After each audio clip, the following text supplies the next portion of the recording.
चलें जी, वहीं से इंशाल्लाह शुरू करो। देखें जी, कल हमने 7 स्लाइड्स पढ़ी थी। नेक्स्ट हमारी आज की स्लाइड है legal forms of business organisation.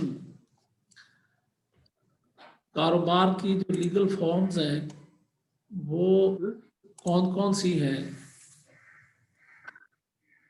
Pakistani जो हमारा जो रूल्स एंड रेगुलेशन है उसके हवाले से हम देख रहे हैं, क्योंकि ये किताब तो अमेरिकन है, उन्होंने अपने हवाले से कहा है, बताया हुआ है, स्लाइडें बनाई हुई है। तो पाकिस्तान के हवाले से legal form of business organization पहला है जी सोल प्रोप्राइटरशिप। ये आप पिछले साल पढ़ भी चुके होंगे।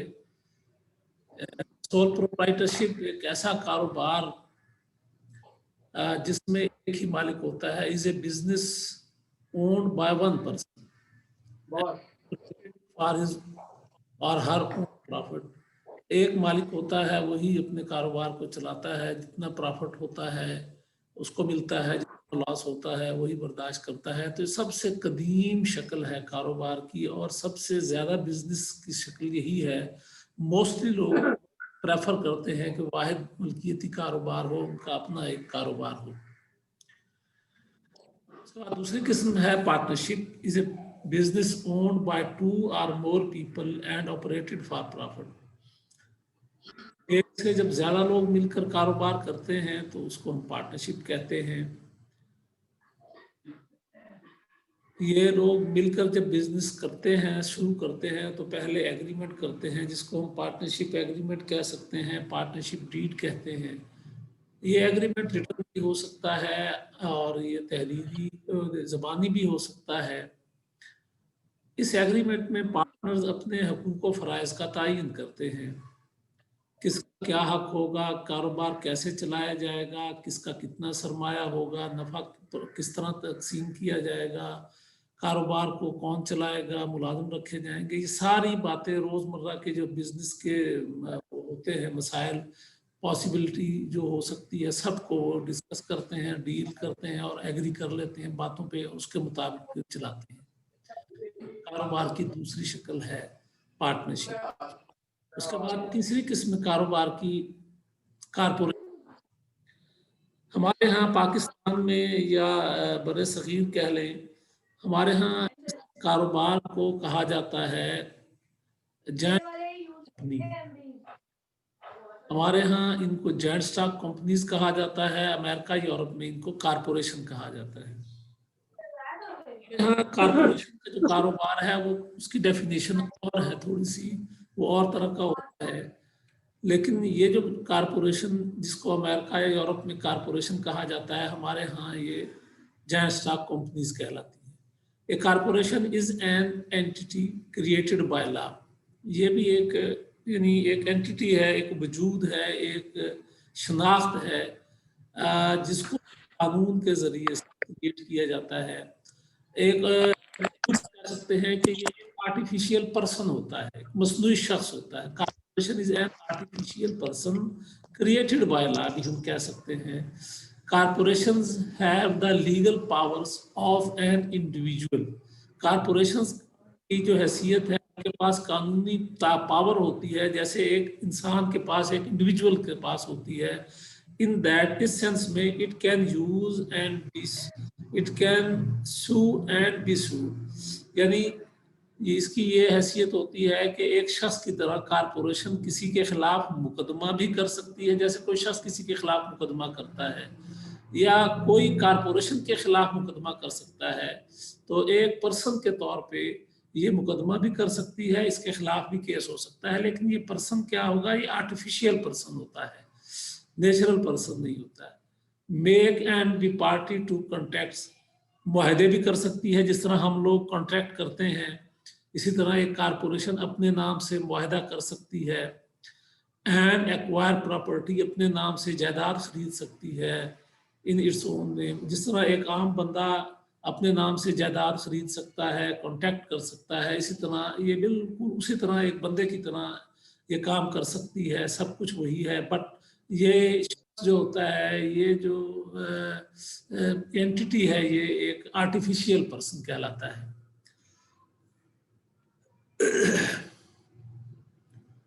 उसके बाद नेक्स्ट है जी इन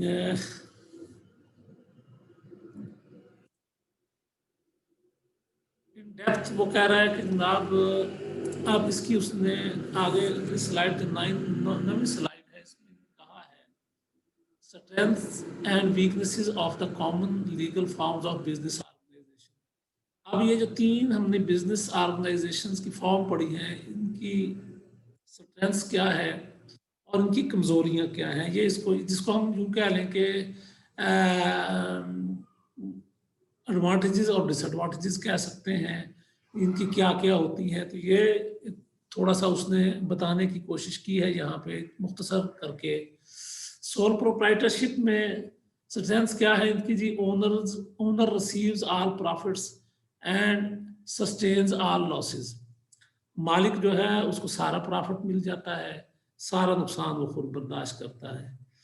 नेक्स्ट है जी लो ऑर्गेनाइजेशनल कास्ट। ऐसे कारोबार को कायम करने के लिए, वजूद में लाने के लिए बहुत थोड़ा खर्चा होता है, कोई ज़्यादा कानूनी तकाजे नहीं है, मुख्तसर सा काम होता है और कोई शख्स अपना जो है बिजनेस इस्टेब्लिश कर लेता है, बहुत थोड़ा खर्चा आता है इसको कायम करने पर।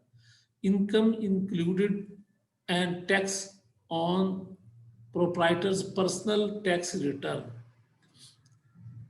मालिक को जितना प्रॉफिट होता है वो उसकी पर्सनल जो ज़ाती इनकम टैक्स रिटर्न होती है उसमें शामिल होता है, उसी पर टैक्स होता है। यानी मालिक को जितना प्रॉफिट हुआ कारोबार पर, वो उसकी ज़ाती इनकम है और उस पर उसने टैक्स अदा करना होता है। इंडिपेंडेंस, मालिक जो है वो इंडिपेंडेंट होता है, तमाम फैसले करने में खुद मुख्तार होता है, किसी से कोई मशवरा नहीं करना, किसी का वो बाउंड नहीं होता, जो अपने ज़हन के मुताबिक उसके आता है कारोबार की बेहतरी के लिए वो फैसला कर लेता है। सीक्रेसी है, जाहिर है कि कारोबार की जितनी बातें हैं वो मालिक को ही पता है, मालिक एक है, कोई और उसका शेयर नहीं है, कोई और नहीं जानता। ईज ऑफ रेजुलेशन, ऐसे कारोबार को ख़त्म करना भी बड़ा आसान है, मालिक जब चाहे अपने कारोबार को ख़त्म कर सकता है, किसी से मशवरा करने की ज़रूरत नहीं है, कोई कानूनी तकाज़े इसमें ऐसे नहीं होते। सोल प्रोप्राइटरशिप की वीकनेसेस क्या है जी? Owner has unlimited liability, total wealth can be taken to satisfy debts. इस कारोबार की सबसे बड़ी जो खराबी है या सबसे बड़ा जो नुकसान है या ड्रॉबैक है वो ये है कि वाहिद मिल्कियती कारोबार का जो मालिक है उसकी लायबिलिटी जो है वो अनलिमिटेड होती है। यानी अनलिमिटेड का मतलब ये है कि अगर कारोबार में उसको नुकसान हो गया, सपोज अब कारोबार में जो नुकसान हुआ वो इतना ज़्यादा है कि कारोबार के तमाम एसेट्स देकर भी वो नुकसान पूरा नहीं होता। सपोज कारोबार था 5 लाख का, लॉस हो गया 7 लाख सपोज। अब कारोबार के एसेट्स तो हैं 5 लाख, वो सारे देकर भी 2 लाख नुकसान बचता है। तो अब क्या होगा कि जिन लोगों ने वो पैसा लेना है मालिक से, वो फिर क्या करेंगे कि पहले तो कारोबार के एसेट्स को एक्वायर कर लेंगे कि जी 5 लाख, बाकी रह गया हमारा 2 लाख। तो 2 लाख के लिए मालिक की जो जाती जायदाद है, जिसका कारोबार से कोई ताल्लुक नहीं है, उसका घर है, उसका मकान है या कोई और, वो भी वो लोग हासिल कर सकते हैं, वो भी ले सकते हैं। तो इसको कहते हैं अनलिमिटेड लायबिलिटी, कि अगर कारोबार को नुकसान हो जाए तो मालिक की लायबिलिटी जो है वो कारोबार के एसेट्स तक महदूद नहीं है, बल्कि पर्सनल प्रॉपर्टी भी अगर जाती है तो वो भी उसको देनी पड़ती है। ये सबसे बड़ा नुकसान है इस कारोबार का।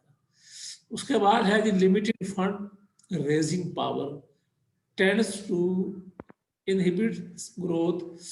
इस कारोबार में फंड थोड़ा होता है, जाहिर है एक मालिक है, उसके वसाइल कम होते हैं और वो कम वसाइल की वजह से अपने बिजनेस को ज़्यादा ग्रो नहीं कर सकता, एक्सपेंड नहीं कर सकता, ग्रोथ के चांसेस फिर कम होते हैं थोड़े सरमाए की वजह से।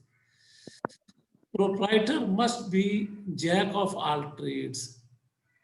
जैक ऑफ ऑल ट्रेड का मतलब है हर फन मौला, यानी उसको हर काम आना चाहिए, उसे ये भी पता हो कि किस जगह से अशिया को बेहतरीन तरीके से ख़रीदा जा सकता है, उसे परचेजेस का इल्म होना चाहिए, बेहतरीन परचेजेस कैसे की जा सकती हैं, सेल्स की तमाम टेक्निक्स उसे आनी चाहिए कि ग्राहकों को किस तरह कायल किया जा सकता है, उसको अकाउंट्स मेंटेन करने आने चाहिए, उसे अपनी टैक्स रिटर्न भरनी आनी चाहिए, उसे अपने रॉ मटेरियल उसे अपने सॉरी इन्वेंट्री का जो है मैनेजमेंट आनी चाहिए। तो जैक ऑफ ऑल ट्रेड का मतलब है कि उसको सारे काम आने चाहिए। अगर वो अच्छी परचेजेस कर सकता है बट सेल अच्छी नहीं कर सकता तो कारोबार को नुकसान है। वो अपने कारोबार के अकाउंट सही मेंटेन नहीं कर सकता तो भी नुकसान है, क्योंकि उसे प्रॉपर नहीं पता चलेगा कि कारोबार कहाँ जा रहा है, प्रॉफिट में जा रहा है कि लॉस में जा रहा है। तो जैक ऑफ ऑल ट्रेड, हर फन मौला होना चाहिए, उसे फिर सारे काम आने चाहिए। और उसके बाद है जी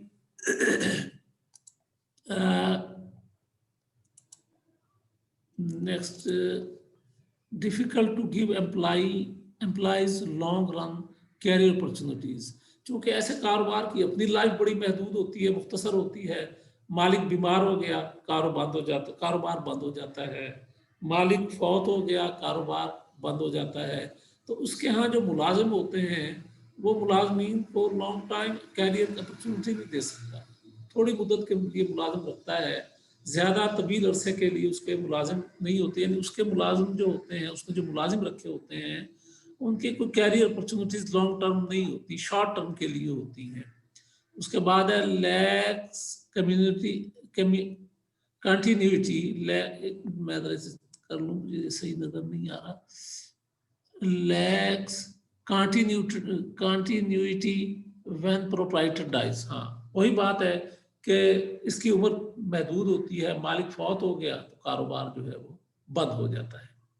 तो ये सोल प्रोप्राइटरशिप की कुछ फवायद हैं, कुछ स्ट्रेंथ्स हैं, कुछ वीकनेसेस हैं। उसके बाद देखते हैं जी पार्टनरशिप, ऐसा कारोबार जिसमें एक से ज़्यादा लोग मिलकर शामिल होकर चलाते हैं जिसको, उसमें जनाब इसकी स्ट्रेंथ्स हैं, इसकी मजबूती क्या है, इसकी ताकत क्या है। Can raise more funds than sole proprietorship. Partnership में सोल प्रोप्राइटरशिप की निस्बत ज़्यादा फंड रेज किया जा सकता है। ठीक है, एक बंदे का सरमाया कम होता है, दो इकट्ठे हो गए, तीन इकट्ठे हो गए, चार, तो जाहिर है कि सब लोग जो है, जब जितने ज्यादा लोग आएंगे तो सरमाया जो है वो ज्यादा हो सकेगा, ज्यादा फंड इकट्ठा हो सकेगा। बोरिंग पावर एनहांस्ड बाय मोर ओनर्स। इस यहाँ पर यह है कि अगर कहीं पर कर्जा लेना पड़ जाए, किसी बैंक से कर्जा लेना पड़ जाए, तो पार्टनरशिप में चूंकि ओनर्स ज्यादा होते हैं, इनकी बोरोइंग पावर ज्यादा होती है। एक तो इस वजह से भी बैंक्स जो है इन पर रिलाय करते हैं कि ज़्यादा पार्टनर हैं, नुकसान की सूरत में ये लोग, इनका सरमाया ज़्यादा है, ये बर्दाश्त कर सकेंगे। और दूसरा ये है कि अपने अपने सोर्सेज भी होते हैं, मुख्तलिफ पार्टनर्स होते हैं मुख्तलिफ सलाहियतों के, तो अपने सोर्सेज से भी बारविंग जो है वो करके दे सकते हैं, कारोबार के लिए पैसा इकट्ठा कर सकते हैं।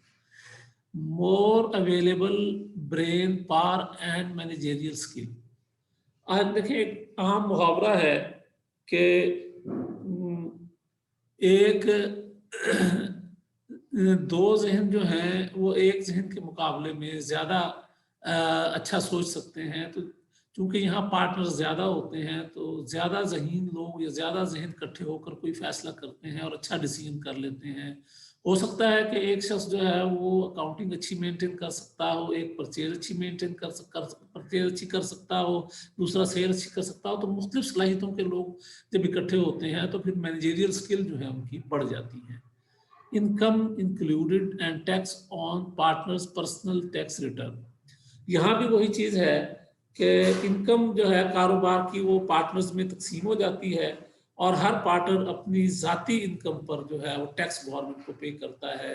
कारोबार की इनकम पर कोई टैक्स नहीं होता, बल्कि कारोबार की इनकम जब पार्टनर्स में डिवाइड हो जाती है, जब उनकी पर्सनल इनकम बन जाती है, तो उस पर वो टैक्स अदा करते हैं। नेक्स्ट इसकी वीकनेसेस में क्या है जी, owners have unlimited liability and may have to cover debts for other partners. अच्छा, यहाँ पर भी ये नुकसान वही है जो सोल प्रोप्राइटरशिप का है कि पार्टनर्स की लाइबिलिटी अनलिमिटेड होती है, नुकसान की सूरत में उनकी ज़ाती जायदाद भी जा सकती है। और यहाँ एक और अंदाज भी होता है कि अगर कारोबार को नुकसान हो जाए ज़्यादा, और जो इनके जो क्रेडिटर्स थे उनका नुकसान पूरा नहीं हो रहा। अब वो ये देखेंगे कि कौन से पार्टनर्स से हम रिकवरी करें। फर्ज करें ए पार्टनर जो है उसके पास पर्सनल प्रॉपर्टी बड़ी थोड़ी सी है, वहां कुछ नहीं मिल सकता, बी के पास नहीं है, सी के पास पर्सनल प्रॉपर्टी ज्यादा है, तो वो क्रेडिटर्स फिर ये करते हैं कि वो उस पार्टनर को पकड़ के उसी से वसूल कर लेते हैं, सारा उसकी जायदाद से वसूल कर सकते हैं जिसके पास पर्सनल प्रॉपर्टी ज्यादा होती है। तो ये एक ड्रॉबैक है इसका।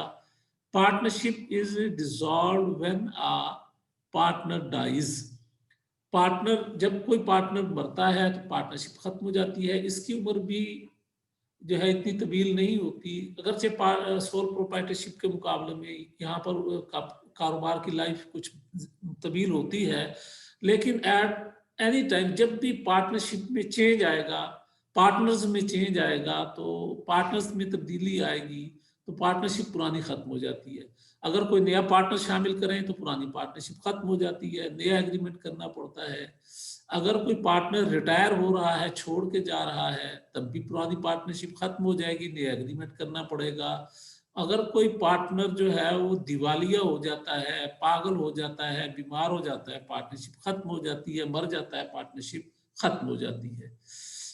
डिफिकल्ट टू लिक्विडेट और ट्रांसफर पार्टनरशिप, इसमें यह है कि अगर किसी पार्टनर ने, अगर पार्टनरशिप को खत्म करना भी मुश्किल होता है, उसकी वजह यह है कि जब तक सारे पार्टनर एग्री ना करें, ये नहीं है कि अक्सरियत, जब तक सारे पार्टनर्स एग्री ना करें पार्टनरशिप खत्म नहीं की जा सकती। और अगर कोई पार्टनर इसको छोड़ना चाहे या अपना हिस्सा किसी को और को फरोख्त करना चाहे तब भी बड़ी मुश्किल है, क्योंकि बाकी पार्टनर अगर एग्री करेंगे तो कोई पार्टनर अपने हिस्से को बेच सकता है या पार्टनरशिप को छोड़ सकता है, अदरवाइज वो छोड़ भी नहीं सकता बाकी सबकी जब तक मर्जी ना हो। तो ये पार्टनरशिप के कुछ हमारे पास जो है नुकसान आ गए। उसके बाद तीसरी किस्म है जी कारपोरेशन की, या जॉइंट स्टॉक कंपनी कह लें। अब इसमें इनकी स्ट्रेंथ क्या है जी, ओनर्स हैव लिमिटेड लायबिलिटी।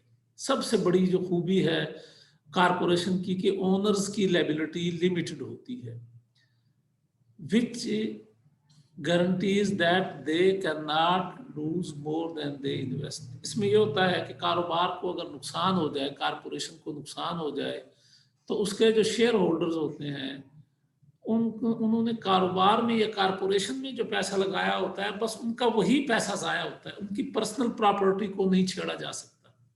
जो कारोबार में पैसा लगा था वो जाया हो गया, पर्सनल प्रॉपर्टी सेव रहती है। तो ये एक बड़ी खूबी है इसके यहाँ पर जो है ओनर्स की लायबिलिटी जो है वो लिमिटेड होती है to their investment in the business. Can achieve large size via sale of ownership stock. तो ये कारपोरेशन जो है ये अपना साइज बड़ा कर सकती है, यानी यहाँ पर बड़े पैमाने पे कारोबार शुरू किया जा सकता है। वजह क्या है कि कारपोरेशन के पास सरमाया बहुत ज़्यादा होता है, ये स्टॉक बेचकर, शेयर्स बेचकर बहुत ज़्यादा पैसा इकट्ठा कर लेते हैं पब्लिक से और फिर बड़े पैमाने पे कारोबार को शुरू कर सकते हैं। ओनरशिप यानी स्टॉक इज रेडिली ट्रांसफरेबल। यहाँ पर यह होता है कि जिन लोगों ने कंपनी के शेयर्स खरीदे होते हैं वो जब चाहें कारपोरेशन को छोड़ सकते हैं, कंपनी के शेयर बेच दें, कारपोरेशन से अलग हो जाएं।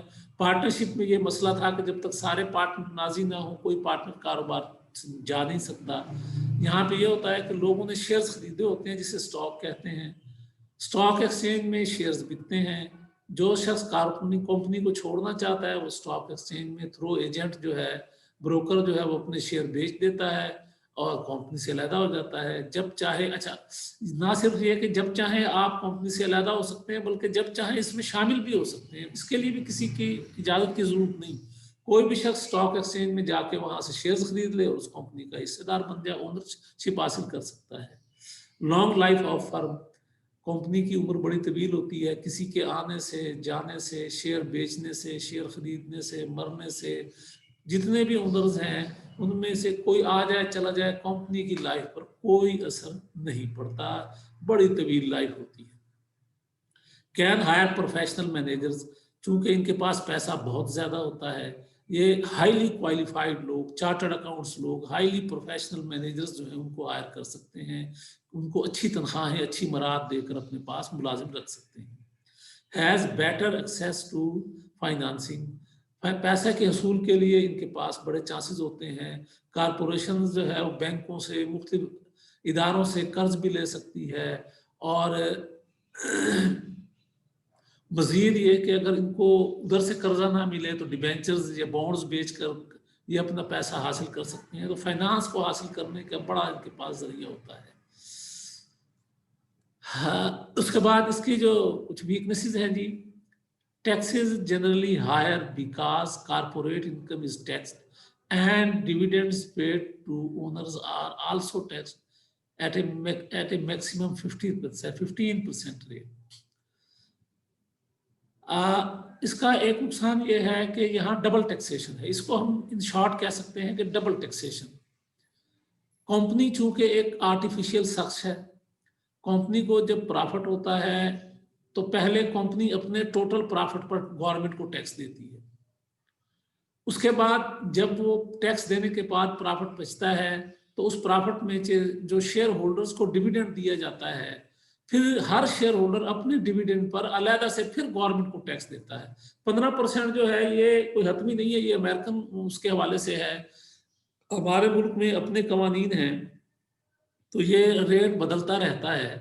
हम अपने कवानीन के हिसाब से देखते हैं, तो इसको ना भी लिखा जाए तो कोई नहीं, जस्ट इतना ही कह देना कि there is in corporation there is double taxation. Double taxation है, पहले कंपनी अपने कारोबार पे, अपने प्रॉफिट पे टैक्स पे करती है गवर्नमेंट को, और फिर उसके बाद जब वो डिविडेंड की सूरत में शेयर होल्डर में तकसीम किया जाता है तो हर शेयर होल्डर की अपनी इंफरादी इनकम पर फिर दोबारा टैक्स लगता है। उसके बाद नेक्स्ट है जी, more expensive to organise than other business forms. हाँ जी, इसकी एक खराबी ये है कि कारपोरेशन को वजूद में लाने के लिए, कायम करने के लिए बहुत ज़्यादा कानूनी तकाजे हैं। वाहिद मिल्कियती कारोबार या पार्टनरशिप के मुकाबले में यहाँ पर कानूनी रिक्वायरमेंट्स बहुत ज़्यादा हैं, लीगल रिक्वायरमेंट्स हैं, बहुत ज़्यादा डॉक्यूमेंट्स बनाने पड़ते हैं, बहुत ज़्यादा काम करना पड़ता है। एक अच्छा खासा आपको एक मतलब एक अच्छी खासी अमाउंट इस पर खर्च करनी पड़ती है। इसका कानूनी प्रोसीजर है जो बताया गया है इसको कायम करने के लिए, तो एक लंबे प्रोसीजर के बाद ये जाके कायम होती है। Subject to greater government regulations, इसको चलाने के लिए भी गवर्नमेंट के बहुत ज़्यादा कवानीन हैं। पाकिस्तान में SECP के नाम से, security and exchange commission of Pakistan के नाम से एक इदारा है जो पाकिस्तान में जाहिर साहब कंपनीज के बिजनेस को नजर देखता है और उनके लिए रूल्स एंड रेगुलेशन वजह करता रहता है। तो कवानीन के मुताबिक इसके रोज़मर्रा बिजनेस को चलाने के लिए भी बहुत ज़्यादा कवानीन है जिनको फॉलो करना पड़ता है, और SECP इसको देखता रहता है।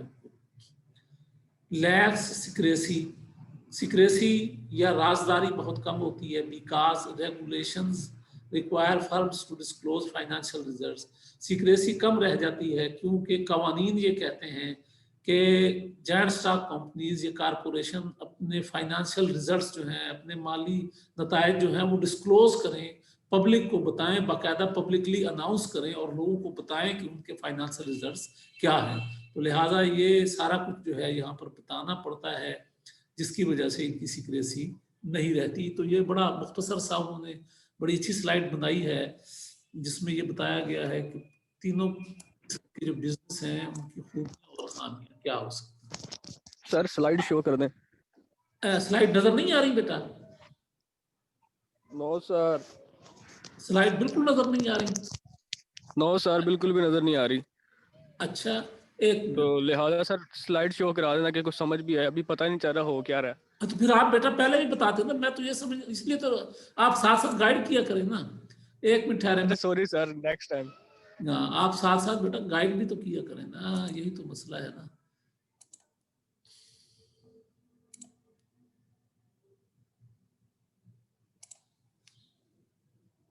अच्छा जी, एक मिनट।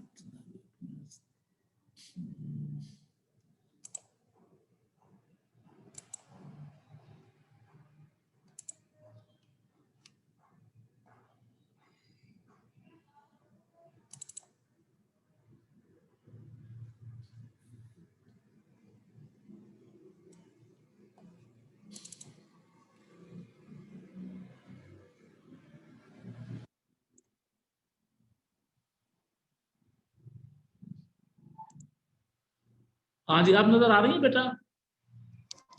यस सर, अब नजर आ रही है। आप नजर आ रही है। चले मैं ये टॉपिक वाइज सर आपको बता भेज दें भी ताकि ना दूंगा। सर पता चलता रहे साथ साथ ना। हाँ बेटा, यही है हाँ ना यस कि सर। आपको नजर नहीं आ रही थी, आप उसी वक्त बताते कि हमें स्लाइड नहीं पहुंच रही।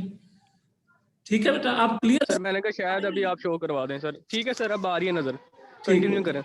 ठीक हो गया। अच्छा जी, अब देखें जी, ये स्लाइड नंबर 9 हम पढ़ रहे थे और ये 10 आ गई है। अब चूंकि इंटरनेशनली होता ये है बेटा कि सबसे बड़ा बिजनेस जो है वो कारपोरेशन का होता है। वायद मिल्कियती कारोबार हमारे गली मोहल्लों में जो दुकानें होती हैं, बाजारों में है, पार्टनरशिप भी छोटा बिजनेस है। बल्कि इंटरनेशनली जो है वो चूंकि कारपोरेशन मुख्तलिफ मल्टी नेशनल कॉरपोरेशन बन जाती हैं, दुनिया के मुख्तलिफ ममालिक में चली जाती हैं, तो मेन फोकस जो है हमारा इसी पे होता है आमतौर पे ना। अच्छा, अब एक कारपोरेशन का जो स्ट्रक्चर होता है इसको कहते हैं ऑर्गेनोग्राम, या आप कह रहे हैं कि उनका जो एडमिनिस्ट्रेटिव स्ट्रक्चर होता है, ये उसकी स्लाइड उसमें दी हुई है। ये उसमें बताया गया है कि कारपोरेशन का स्ट्रक्चर, ये जैंट स्टॉक कंपनी का स्ट्रक्चर क्या होता है। बट ये जो आपके सामने इस वक्त स्लाइड है, ये हतमी नहीं है, ये एक है कि जनरली ऐसे होता है। हो सकता है कारपोरेशन का इससे स्ट्रक्चर बड़ा हो, बड़ी कारपोरेशन हो तो बहुत ज्यादा इसका स्ट्रक्चर इससे बड़ा हो, लेकिन नॉर्मली ये सब कुछ होता है। अब आप देखें, इस स्लाइड को समझने की कोशिश करें। लिखा हुआ है साइड पे, corporation organization, general organization of a corporation and the finance function which is shown in yellow.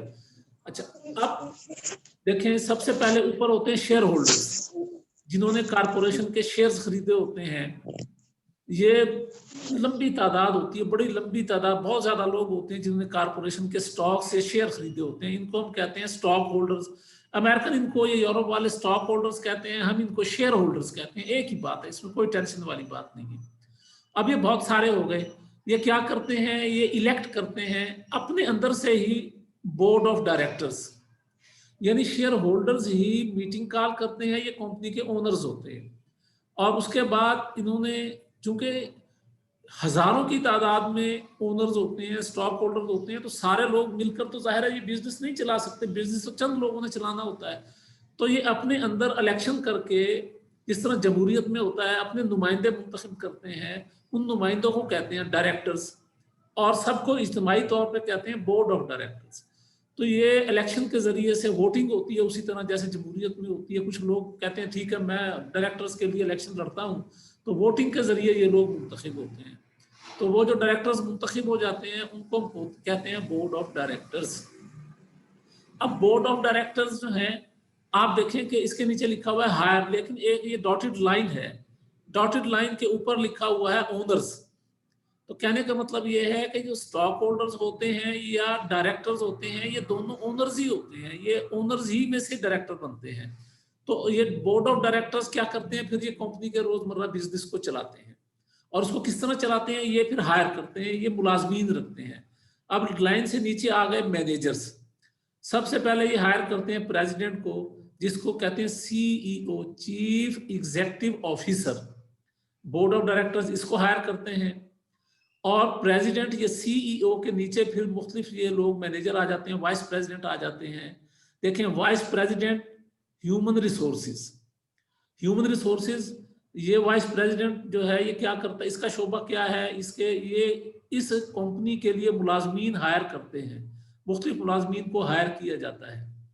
उसके बाद है वाइस प्रेसिडेंट मैन्युफैक्चरिंग। मैन्युफैक्चरिंग का जो बिजनेस इनका जो होगा, जो कुछ बनाएंगे, उसके लिए इसका जो है वो होता है वाइस प्रेसिडेंट। उसके बाद नेक्स्ट है vice president finance, chief financial officer, vice president marketing, vice president information technology. तो ये इसके अलावा भी हो सकते हैं, according to as per to the structure जो है वो कारपोरेशन का जो साइज है उसके मुताबिक ये बढ़ भी सकते हैं, ये कम भी हो सकते हैं। अब वाइस प्रेसिडेंट फाइनेंस, क्योंकि हम फाइनेंस को डील कर रहे हैं, हमने फाइनेंस पढ़ना है, तो फाइनेंस का जो वाइस प्रेसिडेंट है, ये चीफ फाइनेंशियल ऑफिसर जो है, उसके नीचे दो बंदे आ गए, ट्रेयर और कंट्रोलर। ट्रेयर के नीचे कौन कौन आ रहा है ये देख लें। ट्रेयर्स के पास आ रहे हैं जनाब, एक है कैपिटल एक्सपेंडिचर मैनेजर, सॉरी पहले है financial planning end fund raising manager है, उसके बाद है कैपिटल एक्सपेंडिचर मैनेजर है, कैश मैनेजर है, क्रेडिट मैनेजर है, पेंशन फंड मैनेजर है, फॉरेन एक्सचेंज मैनेजर है। और उसके बाद कंट्रोलर की तरफ आ जाएं तो कंट्रोलर में है जी कारपोरेट अकाउंटिंग मैनेजर है, टैक्स मैनेजर है, फाइनेंशियल अकाउंटिंग मैनेजर है, कास्ट अकाउंटिंग मैनेजर है। तो ये एक स्ट्रक्चर बनता है इस तरह। तो ऊपर जो है ओनर्स बैठे होते हैं, स्टॉक होल्डर्स डायरेक्टर्स को मुंतखब करते हैं, डायरेक्टर्स फिर सबको हायर करते हैं। ये अब आपकी स्लाइड को देखें तो ऊपर लिखा हुआ है ओनर्स और नीचे लिखा हुआ है मैनेजर्स। अब इसको समझें कि कारपोरेशन का जो स्ट्रक्चर है, ये बिजनेस का जो स्ट्रक्चर है, उसमें दो पार्टीज आ जाती हैं, ओनर्स और उनके मैनेजर्स। ओनर्स और मैनेजर का जो ताल्लुक होता है, इसके लिए टर्म यूज होती है एजेंसी रिलेशनशिप। हमारे फाइनेंस में, बिजनेस में जो टर्म यूज होता है, सर स्लाइड्स पे शो नहीं हो रही। एजेंसी रिलेशनशिप में अगर कोई प्रॉब्लम पैदा हो जाए, यानी मैनेजर्स का काम ये होता है कि वो ओनर्स के मफाद के लिए काम करें, लेकिन कभी ऐसा होता है कि मैनेजर्स ओनर्स के मफाद की बजाय अपना मफाद देखना शुरू कर देते हैं। तो ऐसी सूरत में जो टर्म यूज होती है इस प्रॉब्लम में, इसमें जो प्रॉब्लम आता है उसे हम कहते हैं एजेंसी प्रॉब्लम। एजेंसी प्रॉब्लम जब क्रिएट होता है तो उसको सॉल्व करने के लिए ही ये गवर्नमेंट की जो रूल्स एंड रेगुलेशन बनाए जाते हैं।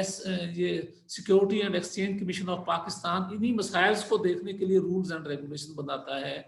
तो ये एक छोटा सा स्ट्रक्चर है जो आपको समझाने के लिए बताया है, लेकिन ये हतमी नहीं है। किसी इदारे में इससे ज़्यादा मैनेजर्स भी हो सकते हैं, किसी इदारे में इससे कम भी हो सकते हैं, लेकिन नॉर्मली ये स्ट्रक्चर होता है। उसके बाद नेक्स्ट है जी career opportunity in managerial finance. Managerial finance में यानी फाइनेंस के शोबे में अगर आप जाना चाहते हैं, इसमें अपना कैरियर बनाना चाहते हैं, तो कौन कौन सी अपॉर्चुनिटीज आपके पास हैं ये उसने बताया हुआ है। फाइनेंशियल एनालिस्ट आप बन सकते हैं। ये क्या करता है ये उसने आगे बताया। Prepare firms financial plans and budgets, firm का जो है प्लान और बजट बनाते हैं। और other duties include financial forecasting, future के लिए। फोरकास्टिंग का मतलब है फ्यूचर के लिए कोई प्लानिंग करना, अंदाजा लगाना, फ्यूचर में क्या फाइनेंस के अखराजात होंगे, क्या कितना पैसा चाहिए होता है। Performing financial comparison and working closely with accounting. तो फाइनेंस वाले जो हैं ये सारा कुछ करते हैं, कंपैरिजन करते हैं मुख्तलिफ प्लानिंग्स का, और अकाउंटिंग वालों के साथ मिलकर काम करते हैं। बुनियादी तौर पे फाइनेंस में और अकाउंटिंग में बड़ा थोड़ा सा फर्क है, बल्कि जब हम हायर फाइनेंस की तरफ जाते हैं तो ये आपस में मिल जाते हैं। यानी फाइनेंस और अकाउंटिंग में इतना क्लोज रिलेशनशिप है कि बाज़ औक़ात ये फैसला करना मुश्किल हो जाता है हमारे लिए कि ये टॉपिक फाइनेंस का है या अकाउंटिंग का है। उसके बाद फाइनेंशियल एनालिस्ट के अलावा और कैरियर क्या है जी। और ये ज़हन में रखें कि ये सारा कुछ हमारे यहाँ नहीं है, क्योंकि हमारे इकॉनमी जो है वो इतनी डेवलप नहीं है, छोटी इकॉनमी है। ये अमेरिकन किताब है और अमेरिका और यूरोप के हवाले से है, ताहम ये काफ़ी चीज़ें इनमें आ सकती हैं। उसके बाद है जी capital expenditures manager. Capital expenditure का मतलब होता है फिक्स्ड एसेट में पैसा लगाना। फिक्स्ड एसेट में पैसा लगाने चाहिए, नहीं लगाना चाहिए, कितना लगाना चाहिए, कैसे लगाना चाहिए, इसके लिए भी वो मैनेज करते हैं। Evaluates and recommends propose long term investment. तो ये मैनेजर जो है वो किसी भी लॉन्ग टर्म इन्वेस्टमेंट की इवैल्यूएशन करता है और रिकमेंड करता है कि यहाँ इन्वेस्ट करें, यहाँ पे इन्वेस्ट ना करें। May be involve in the financial aspects of implementing approved investment. और जब इन्वेस्टमेंट हो रही होती है तो मुकम्मल साथ साथ गाइडेंस दे रहा होता है कि ये करना है, ये नहीं करना होता। ये सारा काम ये कैपिटल एक्सपेंडिचर मैनेजर्स करते हैं। और हो सकता है कि हमारे यहाँ एक कारोबारी इदारे में एक बंदा ही ये सारे काम कर रहा हो। प्रोजेक्ट फाइनेंस मैनेजर, प्रोजेक्ट से क्लियर हो गया कि कोई खास प्रोजेक्ट है जहां पर फाइनेंस करना है, पैसा लगाना है। Arrange financing for approved long term investments. अब इसका क्या क्या होता है कि अगर किसी प्रोजेक्ट में पैसा लगाना है, उस प्रोजेक्ट के लिए जो पैसा चाहिए उसके लिए अरेंज करता है पैसा कहाँ से है। Coordinates consultants, investment bankers and legal council.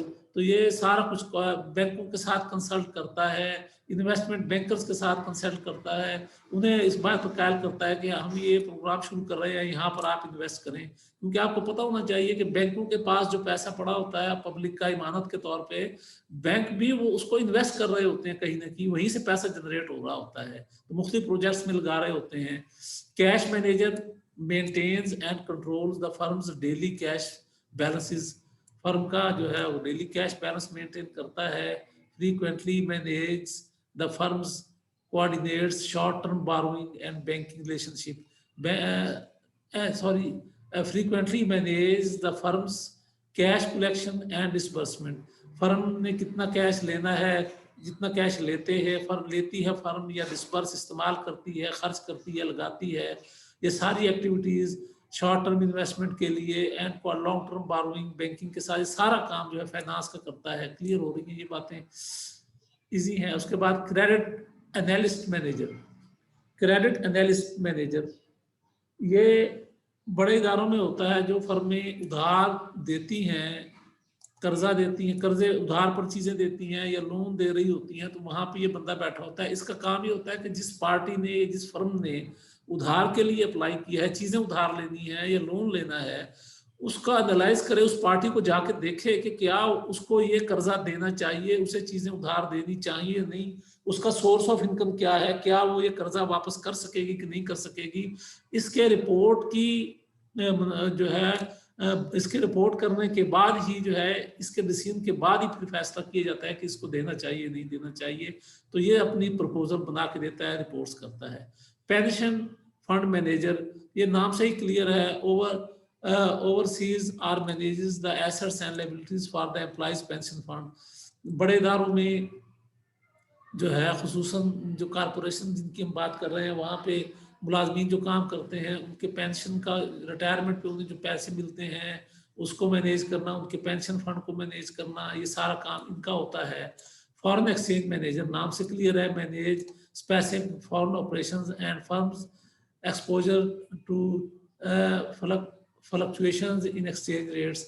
इनका काम ये होता है कि अगर कोई मल्टीनेशनल कंपनी है, दूसरे मुल्कों से बिजनेस कर रहे हैं, फर्ज करें सपोज वहां से कोई पैसा आ रहा है, तो फॉरेन एक्सचेंज में जो फ्लक्चुएशन है, रेट में उतार चढ़ाव है, इसको देखते रहें और इससे बचाते हैं कंपनीज को।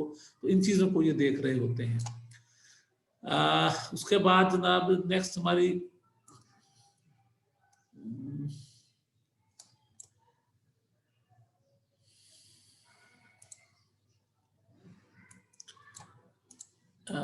नेक्स्ट स्लाइड हमारी जो है स्लाइड नंबर 12 देखें जी। सर बहुत है आज के लिए।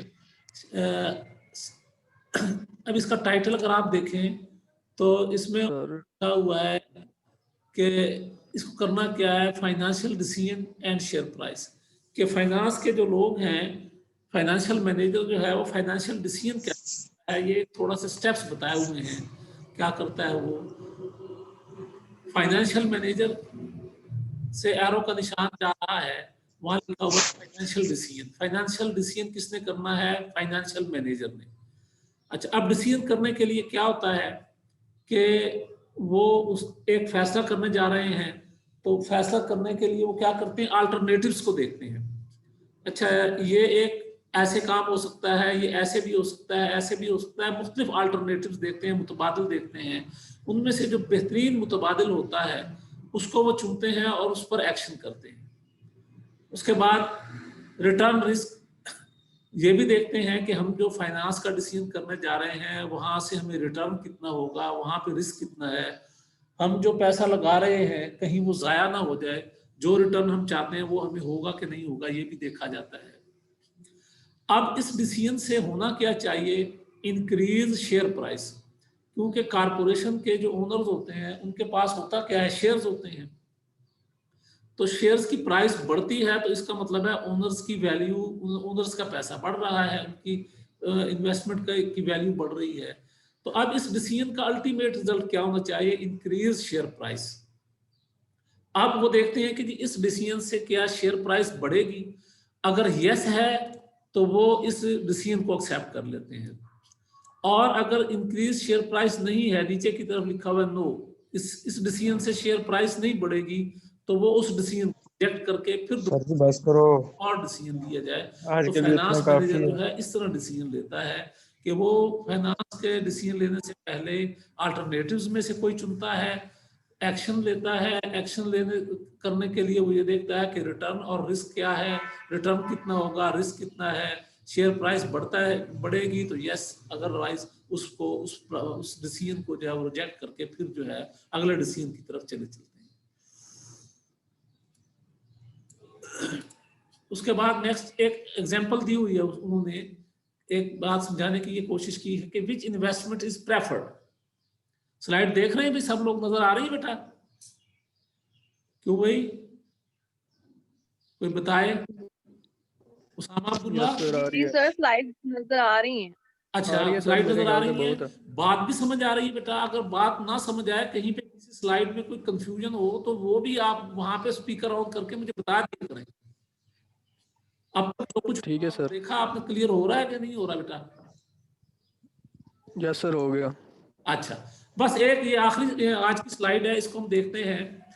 शेयर की प्राइस बढ़नी चाहिए, ये एक असूल बनाया हुआ है हमने कि ओनर्स का पैसा बढ़ना चाहिए। बट अब यहाँ पे डिसीजन है विच इन्वेस्टमेंट इज प्रेफर्ड, किस इन्वेस्टमेंट को प्रेफरेंस देनी है। ये देखें, दो इन्वेस्टमेंट हैं, लिखा हुआ है ऊपर अर्निंग पर शेयर, एक शेयर कितनी अर्निंग हो रही है हर साल। दो, रोटर और वेल्व। पहले साल रोटर पर क्या इन्वेस्टमेंट रिटर्न हुआ है $1.40, जबकि इन्वेस्टमेंट है उस पर हो रहा है $0.60। दूसरे साल पहली पर $1 और दूसरी इन्वेस्टमेंट पर भी $1 रिटर्न हो रहा है। अब तीसरे साल पहली इन्वेस्टमेंट पर $40 और दूसरी पर $1.40। अब टोटल इन्वेस्टमेंट 3 सालों की जो है रोटर पर होता है $2.80, जबकि जो है वेल्व पर हो रही है $3। अब यहाँ से तो बाहर ये लगता है कि दूसरी ये इन्वेस्टमेंट है वेल्व वाली वो बेहतर है, क्योंकि यहाँ रिटर्न $3 है। बट सिंपल शेयर्स की बढ़ाना ही मकसद नहीं होता, इसमें कुछ और चीजें भी देखनी पड़ती हैं। अब कैसे देखनी है ये देखें, नीचे उसने एक्सप्लेन किया हुआ है। Profit maximization may not lead to the highest possible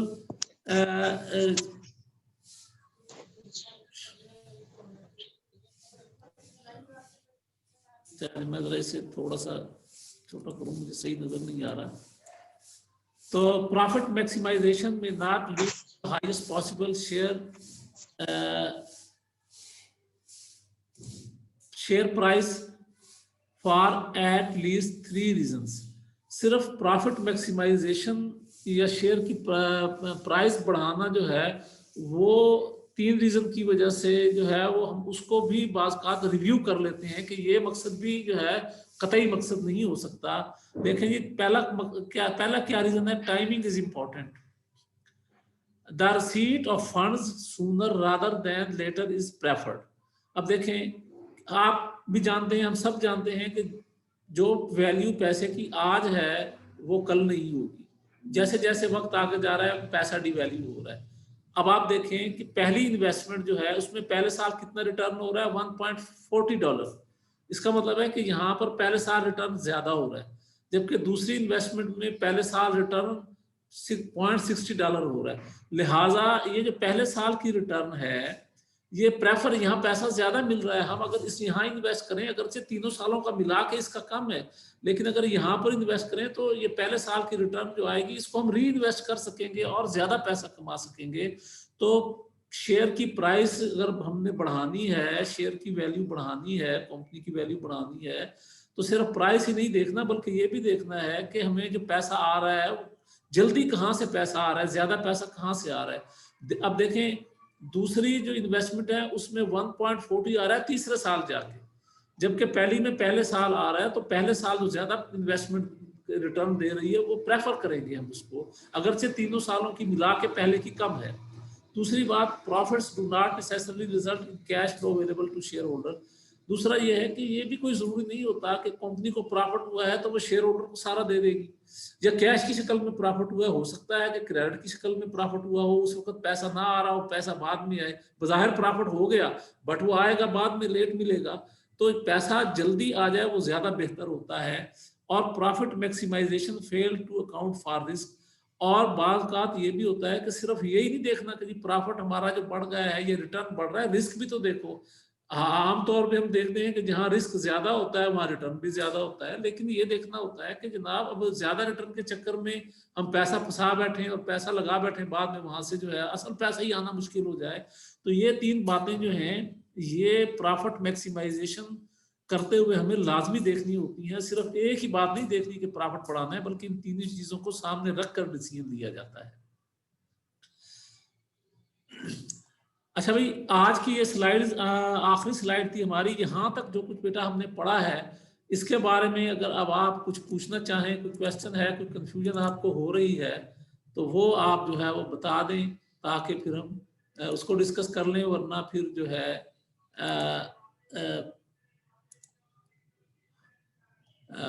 हम इसको खत्म करते हैं। कोई प्रॉब्लम हो रहा है तो बता दें बेटा, कोई बात पूछना चाहते हैं तो बता लें।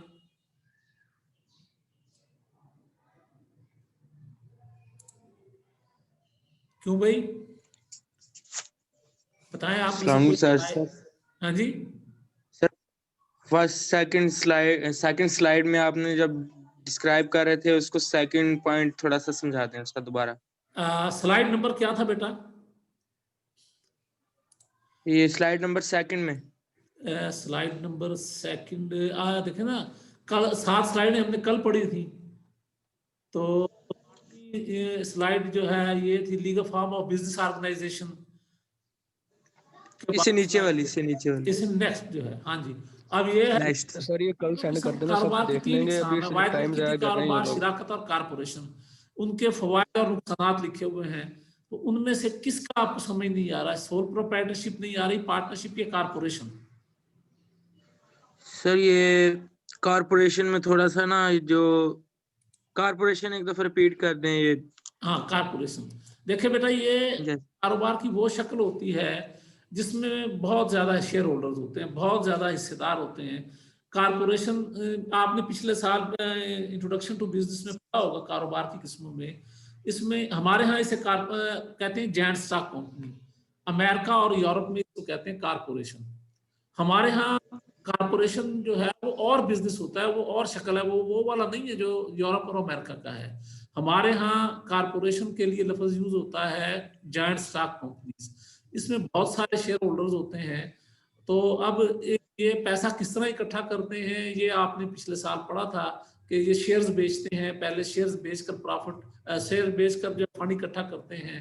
ये शेयर्स के अलावा अगर इन्हें फंड की जरूरत पड़ जाए, मजीद कहीं से ना मिले, तो डिबेंचर्स भी बेचते हैं। तो मुख्तलिफ सोर्सेज हैं इनके फंड इकट्ठा करने के। अब इसके फवायद में लिखा हुआ है ओनर्स हैव लिमिटेड लायबिलिटी। कारोबार कंपनी में 10 लाख रुपया लगाया, फर्ज करें आपने किसी कंपनी के 1 लाख के शेयर्स खरीदे, उस कंपनी को नुकसान हो गया तो आपका सिर्फ वो 1 लाख जाया होगा, आपकी जाती जायदाद को कुछ नहीं होगा। जबकि पीछे वाली 2 इकसाम जो है पार्टनरशिप या सोल प्रोप्राइटरशिप, उसमें कारोबार का नुकसान पूरा करने के लिए मालिकों की जाती जायदाद भी बेचनी पड़ती है, ले लेते हैं क्रेडिटर्स जो है। यहाँ पर लिमिटेड लायबिलिटी होती है। लिमिटेड का मतलब है आपकी लायबिलिटी इस हद तक है जिस हद तक आपने कारोबार में पैसा लगाया है।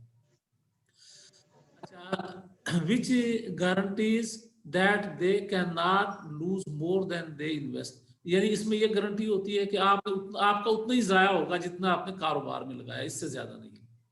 दूसरा है can achieve large size via scale of ownership, via sale of ownership. ये कारपोरेशन बहुत बड़े साइज पर बिजनेस कर सकती हैं, बहुत अपने आप को एक्सपेंड कर सकती हैं, क्योंकि इनके पास शेयर्स होते हैं जिसको बेचकर ये पैसा इकट्ठा करते रहते हैं। यानी पैसा इनके पास ज्यादा होता है, आता वो स्टॉक्स के जरिए से है या डिबेंचर्स के जरिए से है, इनके वसाइल ज्यादा होते हैं, लिहाजा ये बड़े पैमाने पे कारोबार कर सकते हैं। नेक्स्ट, ओनरशिप या स्टॉक इज रेडिली ट्रांसफरेबल। और फिर इसकी एक खूबी ये है कि इसके शेयर्स जो हैं या इसकी मलकियत तब्दील होती रहती है। मेरे पास शेयर्स हैं, मैं आ गया हूँ, मैं कहता नहीं, इसके बजाय मैं किसी और जगह इन्वेस्ट करूं, यहाँ से मुझे प्रॉफिट कम हो रहा है, मैं स्टॉक एक्सचेंज में ब्रोकर के थ्रू शेयर्स अपने बेच दूं, मेरे शेयर बिक जाएंगे, मैं इस कंपनी को छोड़ दूंगा, किसी और को खरीद लूंगा, किसी और कंपनी में जाके इन्वेस्ट कर दूंगा। तो इनके शेयर्स जो है वो आसानी से खरीदे और बेचे जा सकते हैं स्टॉक एक्सचेंज के थ्रू। जबकि पार्टनरशिप और सोल प्रोप्राइटर पार्टनरशिप में ऐसा नहीं है। पार्टनरशिप का मसला ये होता है कि अगर कोई पार्टनर कारोबार छोड़ना चाहता है, जब तक सारे पार्टनर एग्री नहीं होंगे वो कारोबार छोड़ के नहीं जा सकता, अपना शेयर किसी को बेच नहीं सकता, दे नहीं सकता। Long life of the firm की उम्र तवील है, जब तक कारपोरेशन कोई कानूनी प्रॉब्लम पेश नहीं आता ये चलती है, साल साल कोई आए कोई जाए, किसी के आने जाने से इसकी लाइफ पर कोई असर नहीं पड़ता। पार्टनरशिप में पार्टनर चेंज हो गया, पार्टनरशिप खत्म हो गई। सोल प्रोप्राइटरशिप में मालिक बीमार हो गया, मर गया, कारोबार खत्म हो गया, इसकी लाइफ तवील होती है। कैन हायर प्रोफेशनल मैनेजर्स, क्योंकि इनके पास वसाइल ज्यादा होते हैं, लिहाजा ये प्रोफेशनल लोग उसको हायर कर लेते हैं। पढ़े लिखे क्वालिफाइड लोगों को अच्छे पैसे देकर, अच्छी मराहत देकर, अच्छा पैकेज देकर ही हायर कर लेते हैं।